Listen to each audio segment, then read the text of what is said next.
Vicepresidente, seconda giornata di esercitazione interforze o quantomeno interregionale della Protezione Civile, oggi uno scenario di Pordenone. Qual è il significato e il valore di queste esercitazioni che vedono coinvolte tantissimi volontari non solo del Friuli Venezia Giulia ma anche del vicino Veneto e di altre nazioni?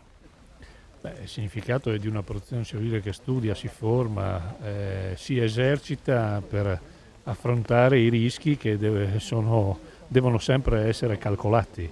Quindi un lavoro programmato, addirittura che va oltre i confini della regione, addirittura coinvolgendo anche organizzazioni straniere e sotto la guida del Dipartimento Nazionale. Quindi un lavoro del quale dobbiamo essere particolarmente orgogliosi, dobbiamo ringraziare le strutture che si stanno occupando di questo e soprattutto i nostri volontari sempre pronti a questa opera straordinaria di tutela del territorio e delle nostre popolazioni.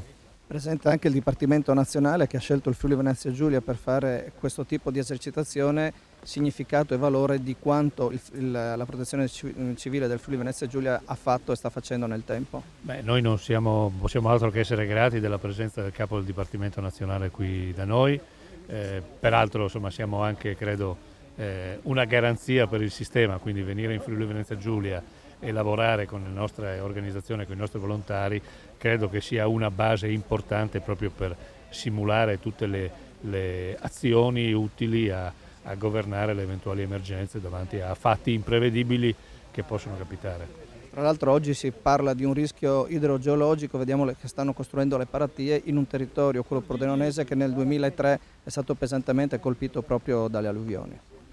Insomma, i nostri corsi d'acqua sono tanto belli quanto evidentemente anche pericolosi, quindi c'è il tema del Noncello, c'è il tema del Livenza, ieri la Tisana col tagliamento, insomma abbiamo ricordato in che modo la natura, se non in qualche modo governata, possa produrre purtroppo dei fatti gravi. Quindi noi ci prepariamo per cercare di contenere questi fenomeni, e questo il lavoro di un'amministrazione e delle organizzazioni dello Stato, della Regione, dei comuni, questo è il nostro mestiere. Direttore Sulli, un fine settimana operativo di questa esercitazione NAIFLEX a livello internazionale. Vogliamo spiegare che cos'è questa esercitazione e che cosa sta succedendo quest'oggi a Pordenone?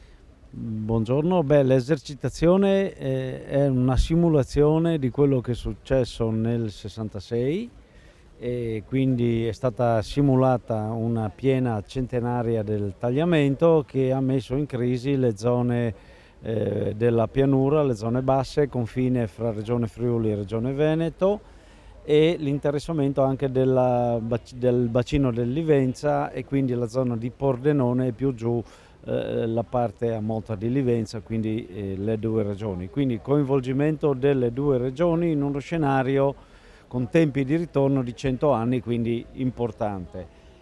In conseguenza di ciò ci sono una serie di working areas lungo le tratte di questi due fiumi, in particolare qui adesso siamo sul Noncello, dove è previsto una esercitazione di recupero di persone disperse in acqua, e abbiamo una parte della colonna mobile della Repubblica Russa e gli sloveni. E quindi adesso siamo anche con i nostri volontari, col gruppo di Pordenone che ha provveduto a mettere in sicurezza la parte bassa della città, alzando la barriera sul ponte qui sul Noncello, per cui diciamo che l'operazione va avanti come da programma. In tutto, questo è un altro dato credo interessante, fra volontari nostri, volontari della Regione Veneto, funzionari di protezione civile, funzionari regionali, funzionari del Veneto, delegazioni straniere, ci sono circa 1 migliaio di persone coinvolte nella esercitazione, che è iniziata per posti di comando formalmente lunedì. Ieri si è insediato, mercoledì si è insediato il COREM, cioè il Comitato regionale in Friuli Venezia Giulia. Il persistere delle condizioni critiche ha fatto sì che il Presidente della Regione chiedesse l'aiuto nazionale. una concomitanza di emergenze nella zona centrale dell'Italia ha fatto sì che Roma chiedesse l'aiuto internazionale, quindi sono arrivate anche le delegazioni estere. Questa era un po' la simulazione. Ieri si è installato al mattino il Corem presso il nostro centro operativo di Palmanova, il pomeriggio la Dicomac sempre a Palmanova, e adesso siamo operativi sotto il coordinamento della Dicomac.